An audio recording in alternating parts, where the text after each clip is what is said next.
Hello students, आज हम बात कर रहे हैं chapter matter in are surrounding, जो कि 9th क्लास का चैप्टर है। प्रीवियस क्लास में इस चैप्टर में जो हमने टॉपिक डिस्कस किया था वो हमारे पास था फिजिकल स्टेट्स ऑफ मैटर के बारे में, जिसमें हम बात कर रहे थे कि जो भी हमारे पास मैटर अवेलेबल होता है वो किन किन फिजिकल स्टेट में आपको मिलता है। हम अगर फिजिकल स्टेट के बिहाफ पर क्लासीफाई करें तो हम लोगों ने मैटर को क्लासीफाई किया था एज सॉलिड, लिक्विड और gas.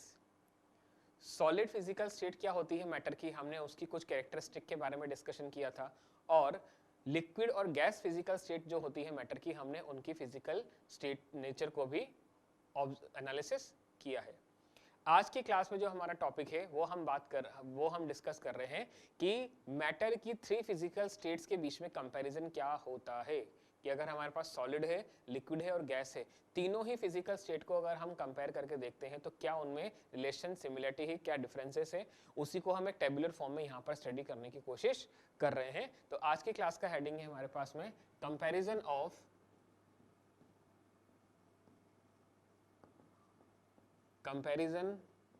of physical state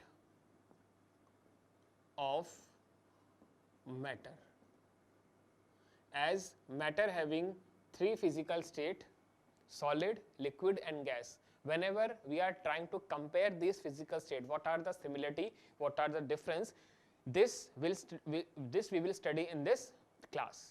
And हम इस चीज को एक टेबुलाइज्ड फॉर्म में अरेंज करने की कोशिश कर रहे हैं कि कैसे जो प्रॉपर्टी होती है वो सॉलिड, लिक्विड और गैस को आपस में रिलेट कर सकती है। तो यहां पर हम एक टेबल मेंटेन करेंगे।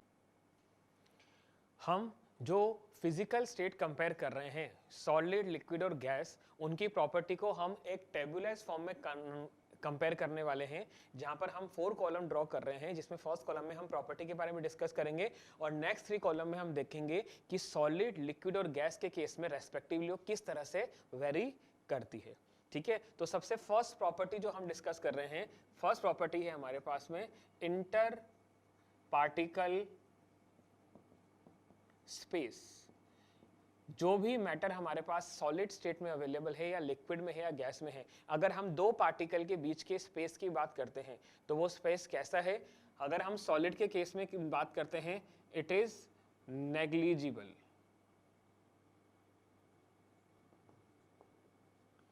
Whenever a matter occurs in solid physical state at room temperature, its interparticle space is very less. It's about negligible. It's a very negligible amount. But whenever we are discussing about liquid, it is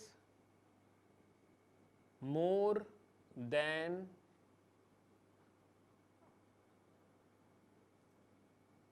solid. Solid के comparison में liquid physical state जो होती है matter की, वहां पे particle के बीच का स्पेस जो है वो थोड़ा सा ज्यादा होता है। ठीक है, और अगर हम बात करते हैं गैसियस फिजिकल स्टेट के केस में, यहां पर इंटर पार्टिकल स्पेस जो है वो लार्ज क्वांटिटी में हमारे पास अवेलेबल है, बहुत ही ज्यादा क्वांटिटी में अवेलेबल होता है। इंटर पार्टिकल स्पेस की बात कर रहे हैं, सॉलिड के केस में वो नेग्लिजिबल है, पार्टिकल के बीच का स्पेस। लिक्विड के केस में स्पेस जो है वो सॉलिड से थोड़ा सा ज्यादा मिलता है, और हमारे पास गैस के केस में इंटर पार्टिकल स्पेस जो है वो बहुत ज्यादा है, it is in large proportion.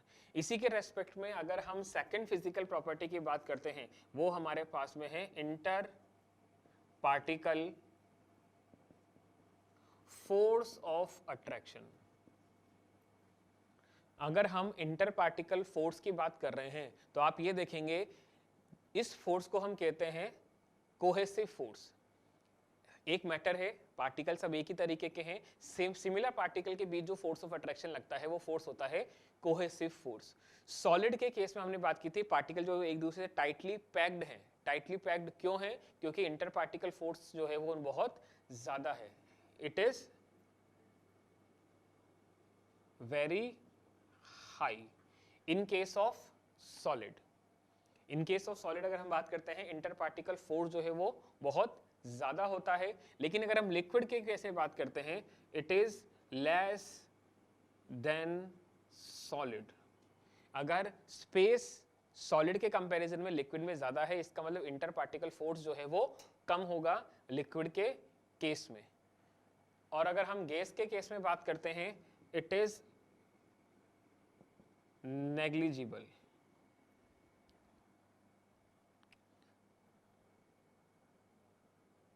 Inter particle force जो होता है वो गैसेस के केस में नेग्लिजिबल है। इसी वजह से पार्टिकल जो है वो एक दूसरे से मैक्सिमम डिस्टेंस पे हैं, उन पार्टिकल के बीच जो फोर्स ऑफ अट्रैक्शन होता है वो बहुत कम है और इंटर पार्टिकल स्पेस आपको बहुत ज़्यादा मिलता है। ये हमारे पास में इंटर पार्टिकल स्पेस और inter particle force of attraction या कोहेसिव फोर्स में तीनों थे फिजिकल स्टेट का आपस में कंपैरिजन हमने यहाँ पर देखा। अगर हम थर्ड फिजिकल प्रॉपर्टी की बात करते हैं, थर्ड फिजिकल प्रॉपर्टी जिसके भी हम कंपेयर कर रहे हैं, वो हमारे पास में है नेचर।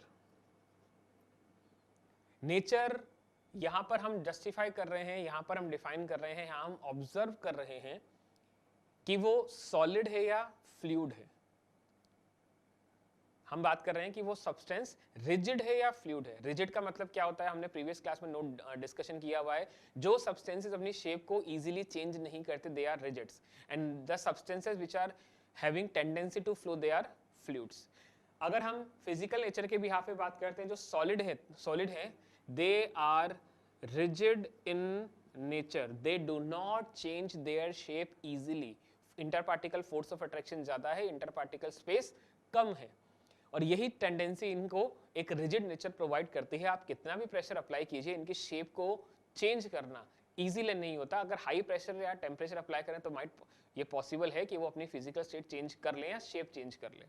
क्लियर है? लेकिन नॉर्मल कंडीशन में इनकी शेप को चेंज करना इजी नहीं होता, इसलिए हम बात कर रहे हैं नेचर कैसा होता है सॉलिड का, they are rigid in nature.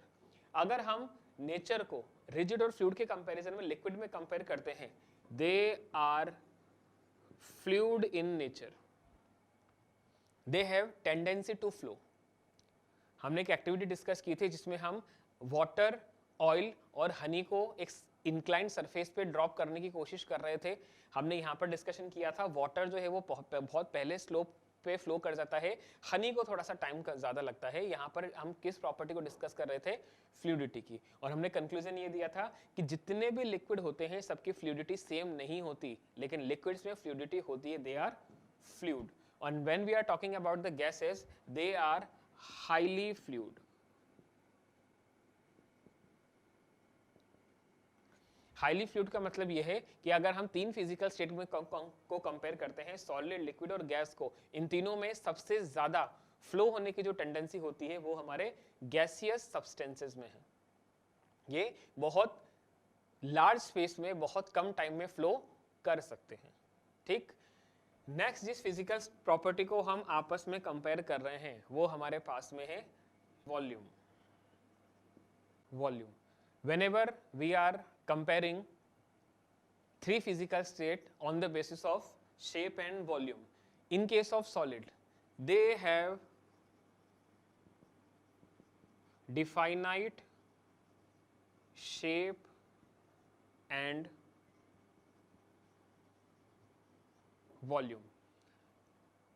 Solids are the substances having definite shape and volume. But on the basis of shape or volume, liquids are having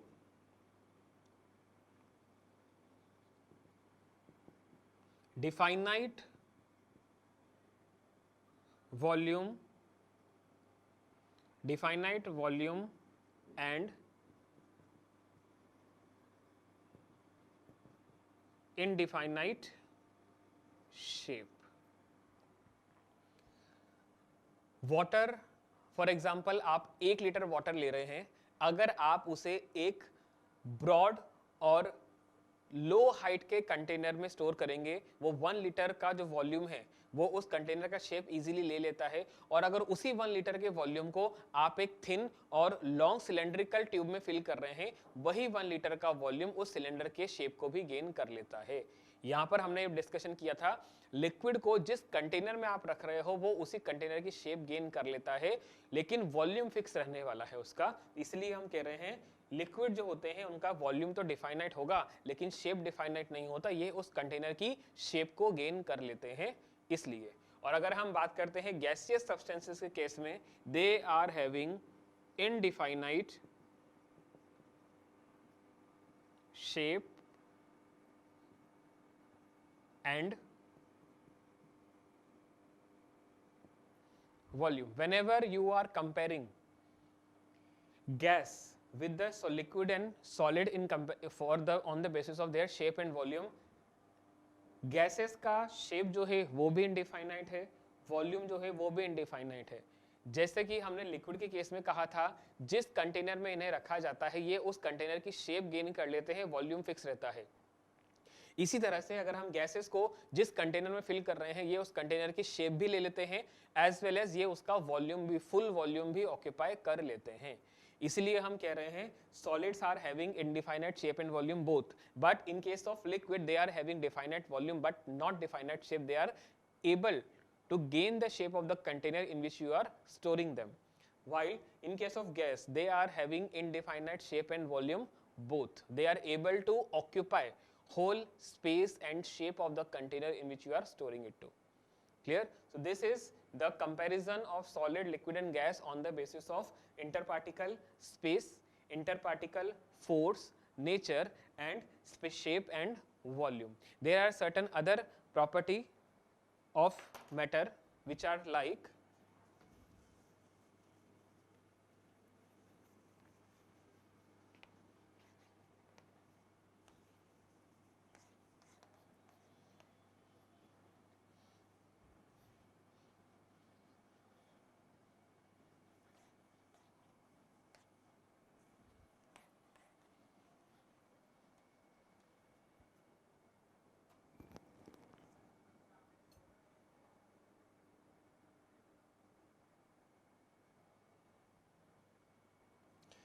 next property on the behalf of which we are comparing the three physical state of matter are, next fifth property will be compressibility.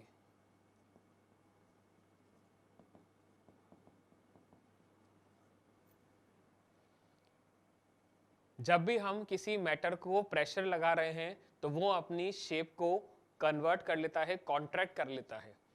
इस property को कहा जाता है compressibility. अगर हम compressibility के behalf पर solid, liquid और गैस को आपस में कंपेयर करते हैं तो आप सॉलिड में पाएंगे they are negligible compressible. You are not able to change their shape by compressing them. तो कंप्रेसिबिलिटी अगर हम बात करते हैं तो सॉलिड के केस में नेग्लिजिबल है, लेकिन what about in case of liquid? They are more than solid. Solid के कंपैरिजन में लिक्विड जो होते हैं वो थोड़े से कंप्रेसिबल होते हैं। अगर आप उनको प्रेशराइज करने की कोशिश करते हो तो वो अपने वॉल्यूम को थोड़ा सा श्रिंक कर लेते हैं, वॉल्यूम जो है वो थोड़ा सा कम हो जाता है। क्यों हो जाता है इसका रीजन भी आप जानते हैं। रीजन ये है कि सॉलिड के केस में पार्टिकल जो है वो क्लोजली पैक्ड हैं। अगर आप प्रेशर लगा करके उनको और भी क्लोज लाने की कोशिश करोगे तो स्पेस नहीं है उनके क्लोज आने के लिए। लेकिन लिक्विड के केस में क्या होता है, पार्टिकल एक दूसरे से थोड़ा डिफरेंस पर है। अगर हम प्रेशराइज करने की कोशिश करते हैं तो पार्टिकल एक दूसरे के बीच जो स्पेस था उसको कम कर लेते हैं। कम करने की वजह से ही पार्टिकल के बीच स्पेस कम हो जाएगा, जिसकी वजह से वो थोड़ा सा कंप्रेस हो जाते हैं, उनका वॉल्यूम जो है वो कम हो जाएगा। और अगर हम गैसेस की बात करते हैं, दे आर हाईली कंप्रेसिबल।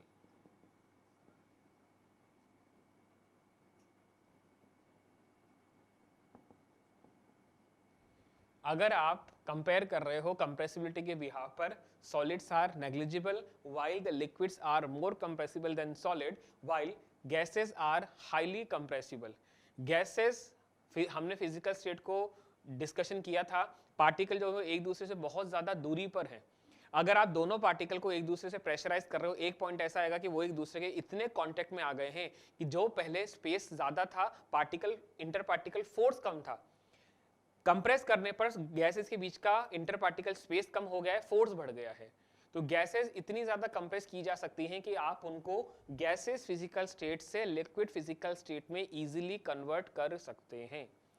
और इसके बहुत सारे एप्लीकेशन भी है हमारे डेली लाइफ में। जैसे कि हमारे घरों में डोमेस्टिक पर्पस से जो सिलेंडर आता है उसका मेन कंटेंट है एलपीजी। नाम क्या है? एलपीजी। फुल फॉर्म की अगर हम बात करते हैं, it is liquefied petroleum gas.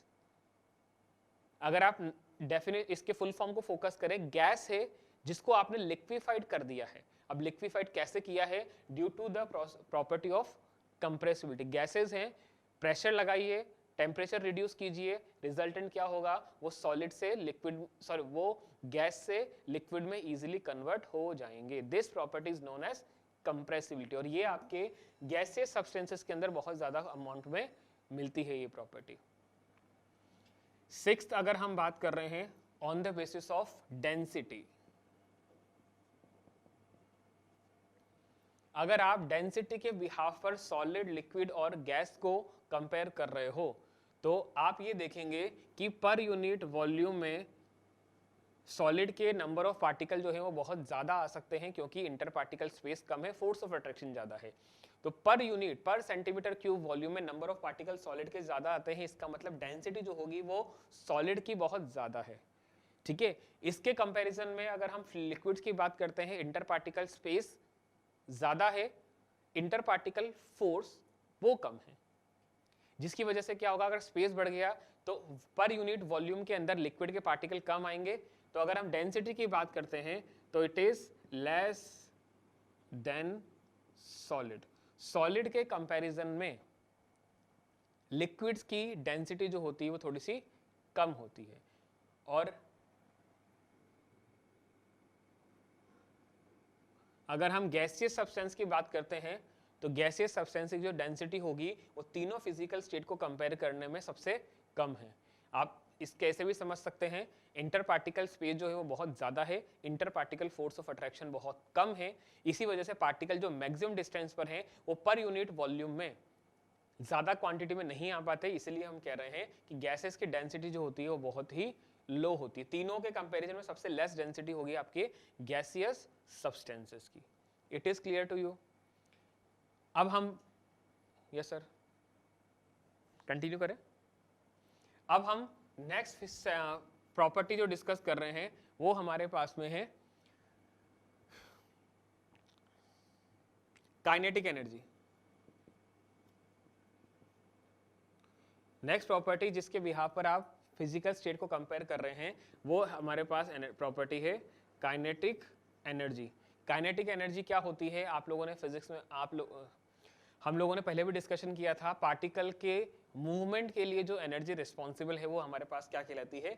Kinetic energy. अब आपने ये भी कंपैरिजन में देखा था कि सॉलिड का इंटर पार्टिकल स्पेस जो है वो कम है और inter particle force of attraction ज्यादा है। अगर दो पार्टिकल एक दूसरे को बहुत टाइटली पैक्ड हैं, अट्रैक्ट कर रहे हैं, तो वो एक दूसरे को मूव नहीं करने दे रहे, और जितना कम मूवमेंट होगा काइनेटिक एनर्जी उतनी ही कम होगी। इसलिए हम कह रहे हैं कि सॉलिड के केस में जो काइनेटिक एनर्जी की प्रॉपर्टी होती है इट इज नेग्लिजिबल,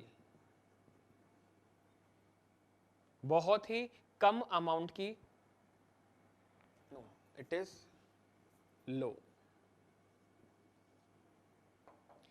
अगर हम काइनेटिक एनर्जी के बिहाफ पर सॉलिड सब्सटेंस को कंपेयर कर रहे हैं बाकी अदर फिजिकल स्टेट से, तो हमारे पास जो काइनेटिक एनर्जी होती है सॉलिड सब्सटेंस की वो बहुत ही कम होती है। नेग्लिजिबल अमाउंट की आप कह सकते हो, बहुत ही नेग्लिजिबल क्वांटिटी की अवेलेबल होती है। लेकिन अगर हम बात करते हैं लिक्विड के केस में तो it is more than solid. आप ये बात जानते हैं, अगर पार्टिकल को मूव करना है तो मूव करने के लिए स्पेस भी होना जरूरी है, और स्पेस कब होगा? जब आपके पार्टिकल एक दूसरे से पर्टिकुलर डिस्टेंस पर होंगे। हम ये बात जानते हैं सॉलिड के कंपैरिजन में लिक्विड के पार्टिकल के बीच स्पेस ज्यादा है, वो ज्यादा मूव कर सकते हैं, इसलिए काइनेटिक एनर्जी सॉलिड के कंपैरिजन में लिक्विड की ज्यादा होती है। और यही डिस्कशन अगर हम गैस के बारे में बात करते हैं तो गैसेस के बीच तो इंटर पार्टिकल स्पेस बहुत ही ज्यादा है, इसलिए इनकी काइनेटिक एनर्जी जो है वो बहुत ही हाई अवेलेबल होती है। इनमें काइनेटिक एनर्जी जो होती है पार्टिकल की वो बहुत ही ज्यादा है। क्लियर है ये बात? चलिए, ये था कंप्रेसिबिलिटी, डेंसिटी और काइनेटिक एनर्जी के बिहाफ पर 3 फिजिकल स्टेट का कंपैरिजन। अब जो 4th physical state physical nature के बिहाफ पर हम कंपैरिजन कर रहे हैं, लास्ट 8th जो प्रॉपर्टी हम कंपेयर कर रहे हैं वो हमारे पास में है डिफ्यूजन। अगर आपने दो अलग अलग मैटर को एक दूसरे के कांटेक्ट में ला दिया है, क्या पार्टिकल अपने आप से एक दूसरे में मिल रहे हैं? अगर नहीं मिल रहे हैं तो क्या है? इस प्रॉपर्टी को ही हम कहते हैं डिफ्यूजन। अगर दो मैटर के पार्टिकल एक दूसरे में अपने आप मिक्स हो जाते हैं जिसमें एक्सटर्नल फोर्स की जरूरत नहीं होती, उसी प्रॉपर्टी को हम डिफ्यूजन कहते हैं। अगर हम सॉलिड के केस में बात करते हैं तो हमने पहले भी डिस्कशन किया है, इट इज नेग्लिजिबल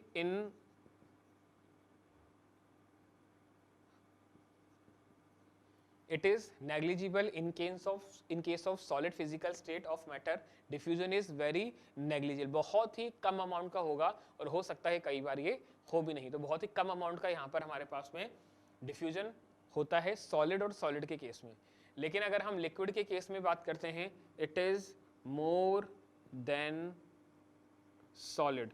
सॉलिड के कंपैरिजन में जो लिक्विड फिजिकल स्टेट होती है, मतलब अगर हम दो लिक्विड को एक दूसरे के कांटेक्ट में ला देते हैं, अपने आप से वो दोनों एक दूसरे में इजीली मिक्स हो जाते हैं, आपको एडिशनल फोर्स लगाने की कोई ज़रूरत नहीं है।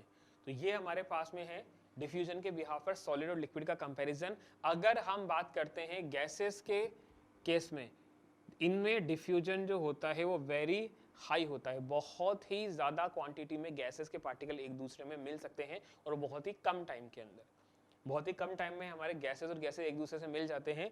तो अभी तक हम लोगों ने फिजिकल प्रॉपर्टी के बिहाफ पर सॉलिड, लिक्विड और गैस को आपस में कंपैरिजन किया। प्रॉपर्टीज हमारे पास में inter particle force of attraction हो गया, इंटर पार्टिकल स्पेस है, शेप की हमने शेप एंड वॉल्यूम की हमने बात की, प्लस हम यहाँ पर कंप्रेसिबिलिटी की बात कर रहे हैं, डेंसिटी के बारे में बात कर रहे हैं, काइनेटिक एनर्जी एंड डिफ्यूजन के बारे में। तो ये कुछ फिजिकल प्रॉपर्टी थी जिनके बिहाफ पर हमने मैटर की 3 फिजिकल स्टेट सॉलिड, लिक्विड और गैस को आपस में कंपैरिजन किया। ये टेबल हमें बहुत हद तक एक वन इंप्रेशन में आइडिया देती है कि इनमें कंपैरिजन किस तरह का हो सकता है। क्लियर है ये बात? अभी हम लोग बात कर रहे थे फिजिकल स्टेट ऑफ मैटर को उनकी प्रॉपर्टी के बिहाफ पर कंपैरिजन के लिए। यहाँ पर हमने एक पॉइंट डिस्कस किया था कंप्रेसिबिलिटी के बारे में। Gases are highly compressible, inter particle space ज़्यादा है, inter particle force of attraction कम है। इसी वजह से अगर आप दो गैसेस पार्टिकल को एक दूसरे के कांटेक्ट में लाने की कोशिश करते हैं तो वो गैसियस फिजिकल स्टेट से लिक्विड फिजिकल स्टेट में इजीली कन्वर्ट हो जाते हैं। और इस प्रॉपर्टी की हमारे डेली लाइफ में बहुत सारे एग्जाम्पल हैं। जैसे कि अगर हम बात करते हैं, सबसे फर्स्ट एग्जाम्पल जो देख रहे हैं हम कंप्रेसिबिलिटी के बारे में, वो है LPG। LPG की फुल फॉर्म हम क्या देते हैं? Liquefied petroleum gas.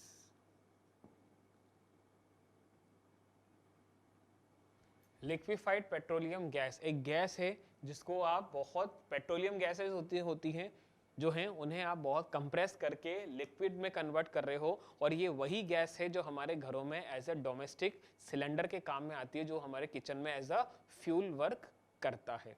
ठीक है, तो गैसेस के कंप्रेसिबल होने की काफ़ी एप्लीकेशन है, जिसका फर्स्ट एग्जांपल हमने दिया LPG के फॉर्म में, लिक्विफाइड पेट्रोलियम गैस के फॉर्म में। सेकंड अगर हम एप्लीकेशन देख रहे हैं वो हमारे पास है CNG के बारे में। CNG की फुल फॉर्म हमारे पास क्या होती है? It is compressed natural gas.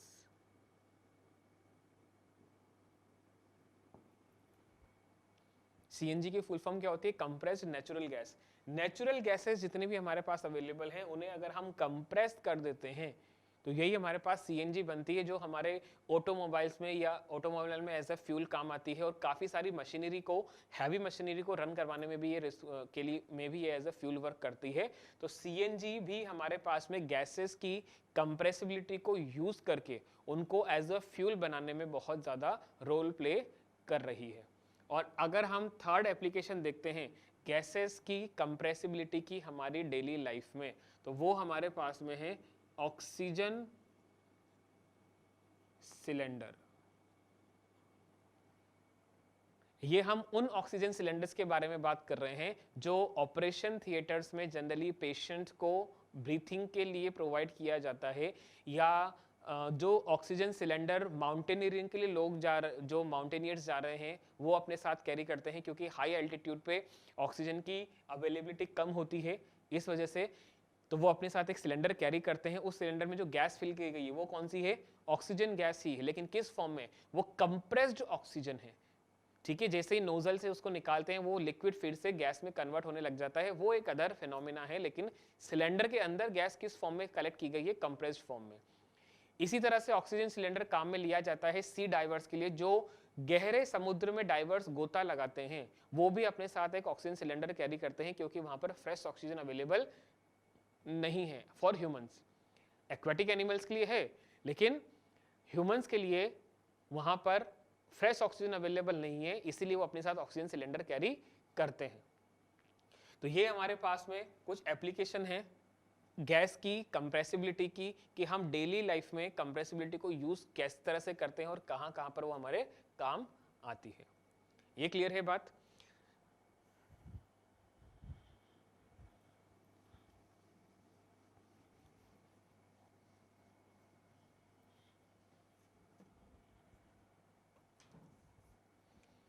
देखिए, जब हमारे पास में मैटर की फिजिकल स्टेट की स्टडी चल रही थी, तब हमने 3 फिजिकल स्टेट को आपस में कंपैरिजन किया और स्टडी भी किया, सॉलिड, लिक्विड और गैस को। लेकिन होता क्या है, हमारे पास बहुत से ऐसे प्रोसेस होते हैं, जैसे कि कंप्रेसिबिलिटी के केस में आपने देखा गैस को लिक्विड में कन्वर्ट किया जा रहा है।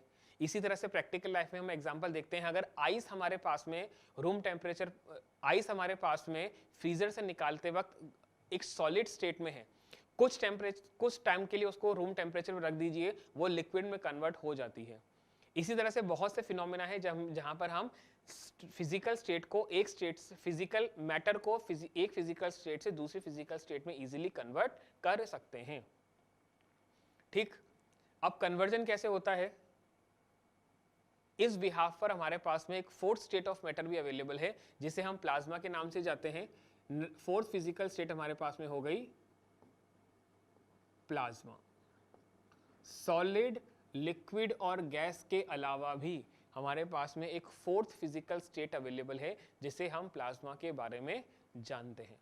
देखो, हमारे पास सॉलिड सब्सटेंस है, अगर हम पार्टिकल को ऑब्जर्व करते हैं तो inter particle force of attraction ज्यादा है, जबकि इंटर पार्टिकल स्पेस बहुत कम है।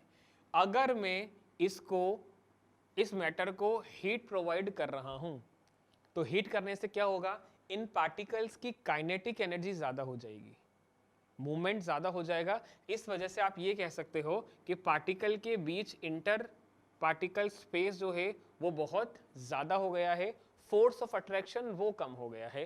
तो जो सॉलिड था हीट लेकर के वो कौन सी फिजिकल स्टेट में कन्वर्ट हो गया, वो लिक्विड फिजिकल स्टेट में कन्वर्ट हो जाता है। ठीक, अगर अब भी मैं इस लिक्विड सब्सटेंस को हीट करते चले जा रहा हूं, तो क्या होगा, पार्टिकल अब एक दूसरे से और ज्यादा डिस्टेंस पर ट्रैवल करने लगेंगे, बहुत ज्यादा एक दूसरे से दूर चले जाएंगे। इसका मतलब ये है कि inter particle force of attraction और कम हो गया है टेम्परेचर देने से, और स्पेस जो है वो एनहांस हो गया है। तो ये हमारे पास में एक एग्जांपल हो गया गैसियस फिजिकल स्टेट का। मतलब सॉलिड को ही आपने कन्वर्ट किया लिक्विड में हीट दे करके, और लिक्विड को ही हीट देके कन्वर्ट किया गैस में। यहां पर जितनी भी हीट दी वो पार्टिकल एब्जॉर्ब कर रहा था। अगर हम गैसियस सब्सटेंस को फर्दर हीट करते चले जाते हैं तो क्या होगा, एक क्वेश्चन हमारे पास अराइज होता है, सॉलिड को हीट किया लिक्विड में कन्वर्ट हुआ, लिक्विड को हीट किया गैस में कन्वर्ट हुआ, क्या होगा अगर हम गैस को और ज्यादा हीट करते चले जाते हैं। उस कंडीशन में हमारे पास में मैटर का फोर्थ स्टेट इंट्रोड्यूस होता है, जिसे हम प्लाज्मा के नाम से जानते हैं। They are highly energetic particle of matter. Now, what is plasma? This is highly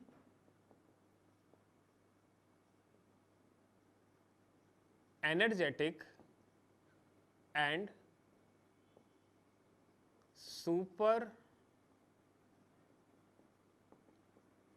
excited state of matter.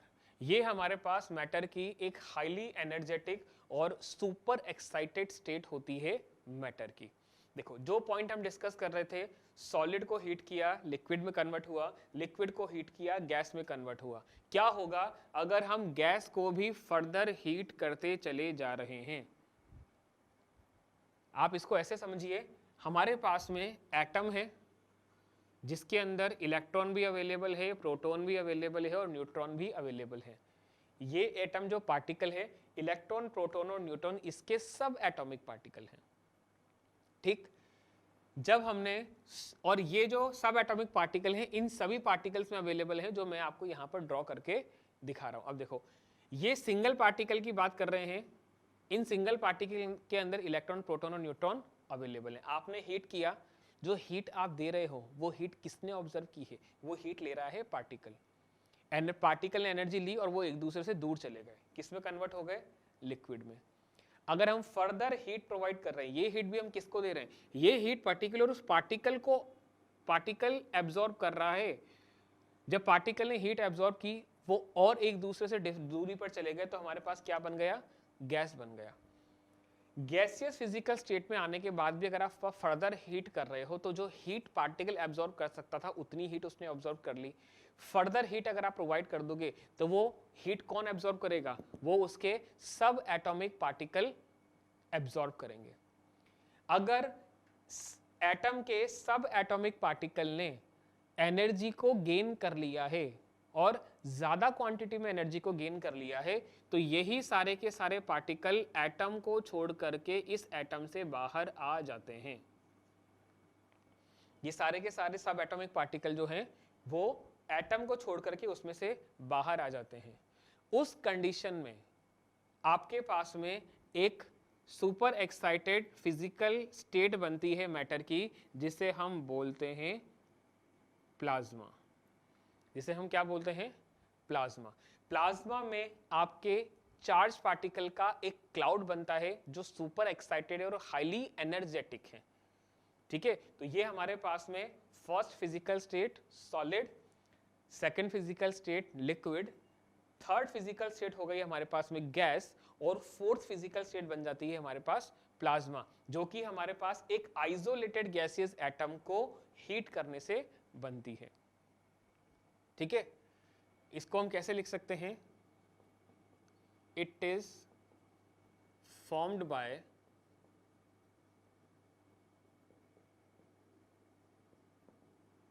Heating N isolated gaseous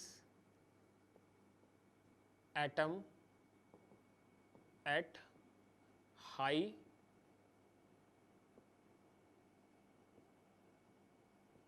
temperature. High temperature पे अगर हम आइसोलेटेड गैसेस एटम को हीट करते हैं, एटम्स को हीट करते हैं, तब जाकर के आपके पास प्लाज्मा की फॉर्मेशन होती है। क्यों? क्योंकि अब उसके सब एटॉमिक पार्टिकल इलेक्ट्रॉन प्रोटॉन और न्यूट्रॉन जो है वो एटम से बाहर आ गए हैं, और वो जिस चार्ज क्लाउड की फॉर्मेशन कर रहे हैं वही हमारे पास में क्या होती है? प्लाज्मा। देखिए, अब अगर आपको हीट प्रोवाइड करनी है तो हीट का कोई सोर्स भी होना चाहिए। हम बात कर रहे हैं सन के बारे में। मान लीजिए ये हमारे पास सन है और सन हमारे पास में एक बहुत ही मेजर सोर्स है एनर्जी का, स्पेशली हीट एनर्जी का। तो यहां पर इसके एटमॉस्फेयर में आपके पास में गैस भी अवेलेबल है, ये सन है, और सन के एटमॉस्फेयर में गैसेस भी अवेलेबल हैं। तो आपको सन की हीट एनर्जी की वजह से जितनी भी गैसेस उसके एटमॉस्फेयर में अवेलेबल हैं वो सारी की सारी किस में कन्वर्ट हो जाती है? प्लाज्मा में। इसीलिए सन जो है वो आपको ग्लो करता हुआ दिखाई देता है। It's not about the sun, even the stars, जितने भी तारे आपको चमकते हुए दिखाई देते हैं, जो उनकी लाइट है, जो उनकी ग्लो है, जो उनकी शाइन है, वो किसकी वजह से है?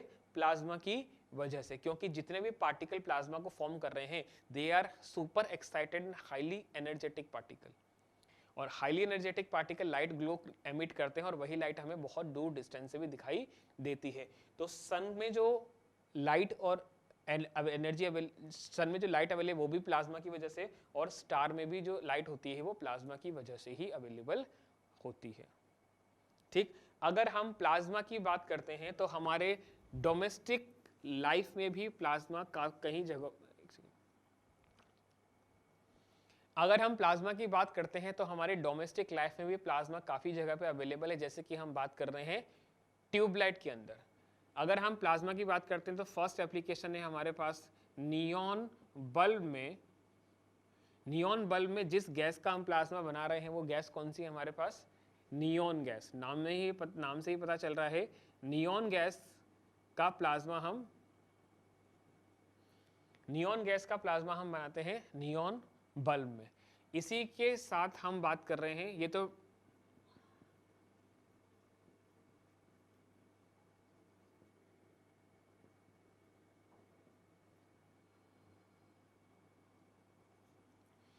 अगर हम बात करते हैं फ्लोरोसेंट ट्यूब के बारे में, तो यहां पर हमारे पास में जो गैस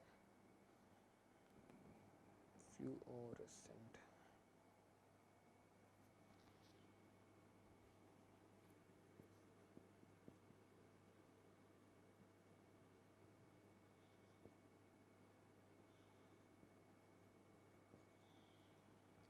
अगर हम फ्लोरोसेंट ट्यूब के बारे में बात करते हैं, फ्लोरोसेंट बल्ब के बारे में बात करते हैं, जो कि आपके घरों में एज ए ट्यूबलाइट यूज की जाती है, उस ट्यूबलाइट के अंदर जिस गैस का प्लाज्मा बन रहा है वो गैस है हमारे पास में हीलियम। आप देखते हैं जैसे आपने बटन ऑन किया, स्विच ऑन किया, लाइट जो है वो ग्लो करने लग जाती है, चाहे वो बल्ब हो या ट्यूबलाइट हो। और दोनों में ही ग्लो किस वजह से आ रहा है? बल्ब में ग्लो आता है नियॉन की वजह से, जबकि फ्लोरोसेंट बल्ब जो होता है, ट्यूबलाइट की आप बात कर रहे हैं, वहां पर किस गैस का प्लाज्मा हम बना रहे हैं? हीलियम का। तो ये हमारे पास में है fourth state of matter. Clear है ये बात? पोज करो एक बार। अभी हम बात कर रहे थे fourth physical state of matter के बारे में, जो हमारे पास थी प्लाज्मा। सॉलिड सब्सटेंस है जिसको हीट किया लिक्विड में कन्वर्ट हुआ, लिक्विड सब्सटेंस है जिसको हमने हीट किया गैस में कन्वर्ट किया, और गैस को जब हम सुपर हीट कर देते हैं तो वो प्लाज्मा में कन्वर्ट हो जाता है। एक आइसोलेटेड गैसियस एटम को हीट करने से हमारे पास प्लाज्मा की फॉर्मेशन होती है। हीट एनर्जी को लेकर के सब एटॉमिक पार्टिकल एटम से बाहर आ जाते हैं, जो चार्ज क्लाउड बनता है उसी को हम जानते हैं प्लाज्मा के नाम से। ये समझ में आ गया आप लोगों को? अब देखिए, इसी प्रोसेस को हम रिवर्स कर देते हैं। रिवर्स कैसे कर देते हैं? अगर हमारे पास गैस है और हम इसको कूल कर रहे हैं, गैस है उसको आप लो टेम्परेचर पे कूल कर दीजिए, तो कूल करने से वो किस में कन्वर्ट हो जाता है? लिक्विड में। गैसेस के केस में हाई काइनेटिक एनर्जी थी तो पार्टिकल बहुत डिस्टेंस पे थे, टेम्परेचर आपने कम कर दिया तो पार्टिकल अपनी एनर्जी सिस्टम को देकर के एक दूसरे के कांटेक्ट में आ जाते हैं और लिक्विड में कन्वर्ट हो जाते हैं। अगर मैं लिक्विड को फर्दर कूल कर देता हूं, मैंने उसको और ज्यादा ठंडा कर दिया है, तो वही लिक्विड किस में कन्वर्ट हो जाएगा? सॉलिड में। आप ये बात जानते हैं। अगर हम वाटर के केस में बात करते हैं, 100 डिग्री सेल्सियस के ऊपर वो गैसियस फेज में है, जैसे ही 100 डिग्री सेल्सियस बिलो वो आ गया वो लिक्विड में कन्वर्ट हो जाएगा। और फर्दर अगर आप टेम्परेचर कम करते चले गए और आप 0 डिग्री सेल्सियस तक लेकर के आ गए, तो वही लिक्विड वाटर आपके सॉलिड आइस में कन्वर्ट हो जाता है। ठीक है, इतना तो हमें समझ में आ गया। अच्छा, क्या होगा अगर हम सॉलिड को भी फर्दर कूल करते चले जाएं? क्या होगा? जो हमने सॉलिड को हीट करके गैस के बाद सुपर हीट करके प्लाज्मा बनाया, अगर हम सॉलिड को फर्दर कूल कर देते हैं तो क्या कोई हमारे पास फिनोमिना अकर होने वाला है? बिल्कुल होने वाला है। यहां पर हमें एक फिफ्थ स्टेट ऑफ मैटर मिलती है जिसे हम जानते हैं BEC के बारे में। This is fifth state of matter. Heading क्या है हमारे पास में? BEC। फुल फॉर्म की अगर हम बात करते हैं तो इसकी फुल फॉर्म है हमारे पास में बॉस आइंस्टाइन कंडेंसेट।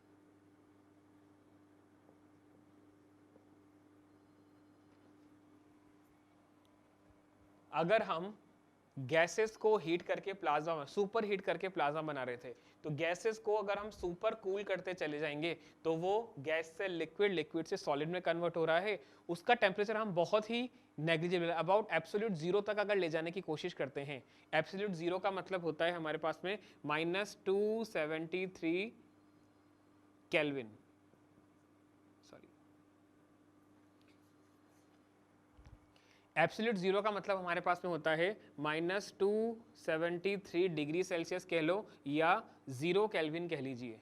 ये हमारे पास में इस टेम्परेचर तक अगर आप गैस को कूल करने की कोशिश करते हो तो इस टेम्परेचर के अचीव होने से पहले ही एक पॉइंट ऐसा आएगा टेम्परेचर का जहां पर हमें फिफ्थ स्टेट ऑफ मैटर मिलती है, जिसे हम BEC के नाम से जानते हैं। ठीक है, यहां पर बोस-आइंस्टाइन कंडेंसेट क्या होता है?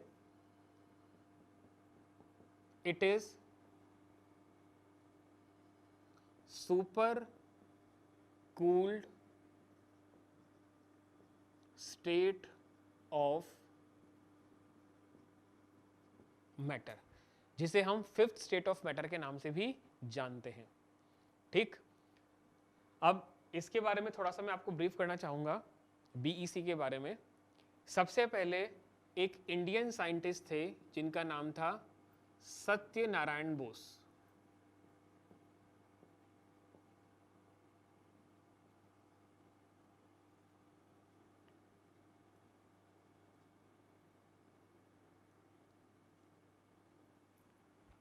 Indian scientist Satyanarayan Bose plus हम जिनके बारे में जानते हैं Albert Einstein,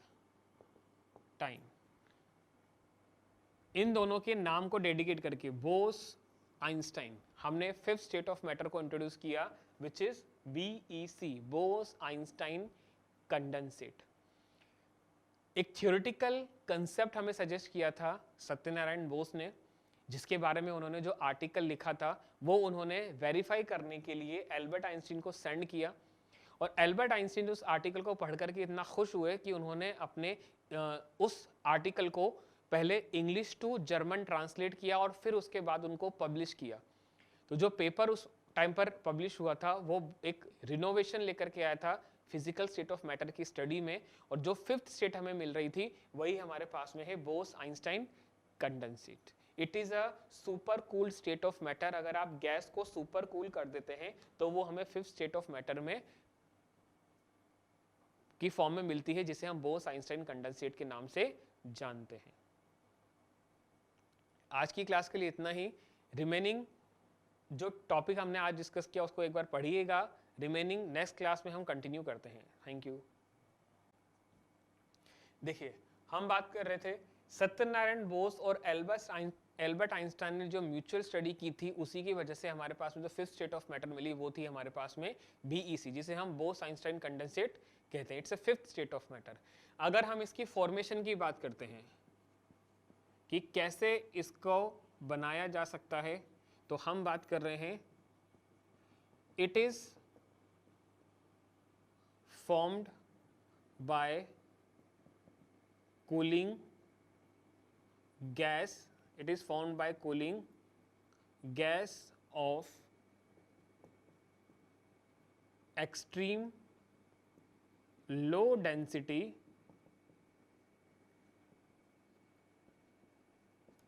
about 100,000 of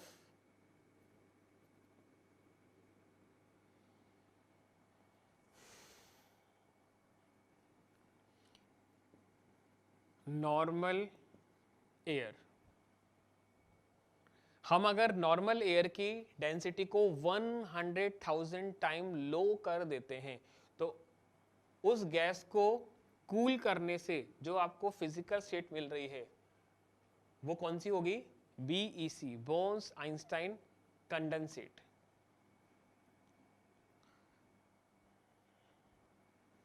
air at super low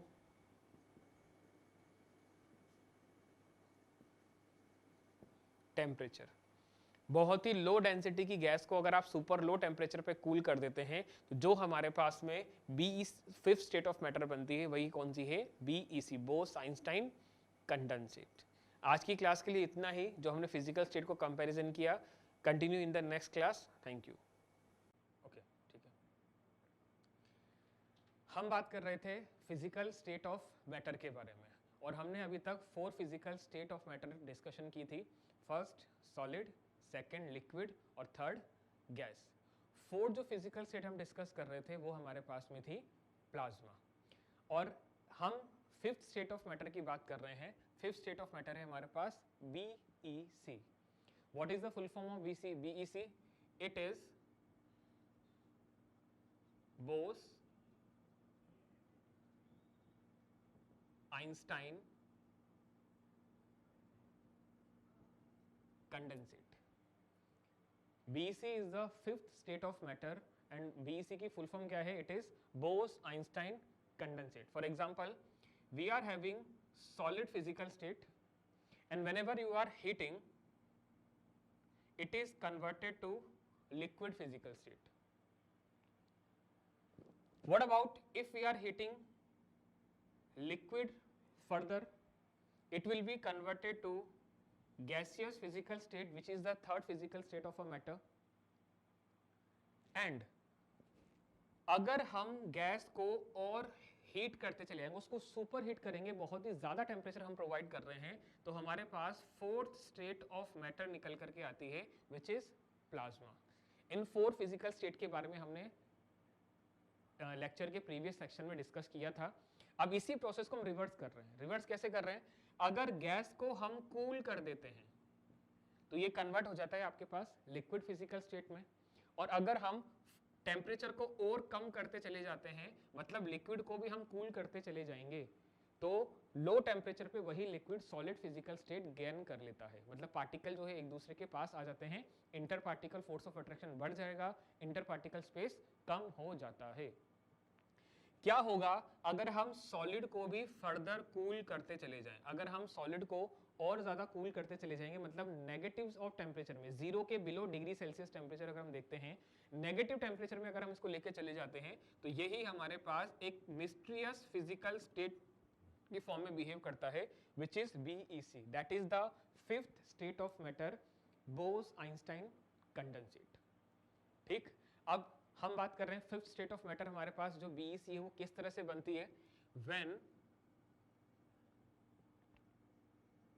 gas of low density, कितनी लो डेंसिटी हम एयर की रख रहे हैं, कितनी डेंसिटी हम गैस की रख रहे हैं, जो आपके पास नॉर्मल एयर होती है उसकी जो भी डेंसिटी है उसका 100,000 टाइम आप डेंसिटी लो कर दीजिए।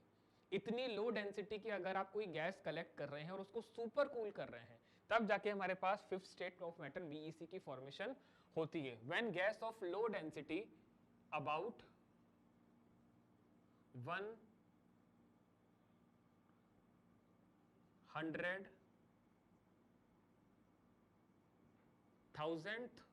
Of normal air, normal air की इतनी नॉर्मल एयर की डेंसिटी का 100,000 टाइम अगर हम लो डेंसिटी की गैस कलेक्ट कर देते हैं और उसको कूल कर रहे हैं, इज कूल्ड एट सुपर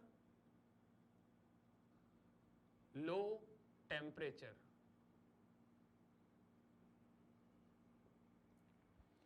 जब आप नॉर्मल एयर की बहुत ही लो डेंसिटी की गैस को सुपर कूल करते हो, तब आपके पास में BEC की फॉर्मेशन होती है, विच इज बोस-आइंस्टाइन कंडेंसेट। नाम ही आपको बता रहा है, इट्स अ कंडेंसेट। जब आप गैस को कूल करके उसको कंडेंस करने की कोशिश कर रहे हो, मतलब गैस की फिजिकल स्टेट को लिक्विड और सॉलिड में कन्वर्ट करने की कोशिश कर रहे हो, टेम्परेचर हम बहुत लो लेकर चले गए, नेगेटिव ऑफ डिग्री सेल्सियस में, तब BEC की फॉर्मेशन होती है। नाम ही हमें इंडिकेट कर रहा है, इट इज कंडेंसेट।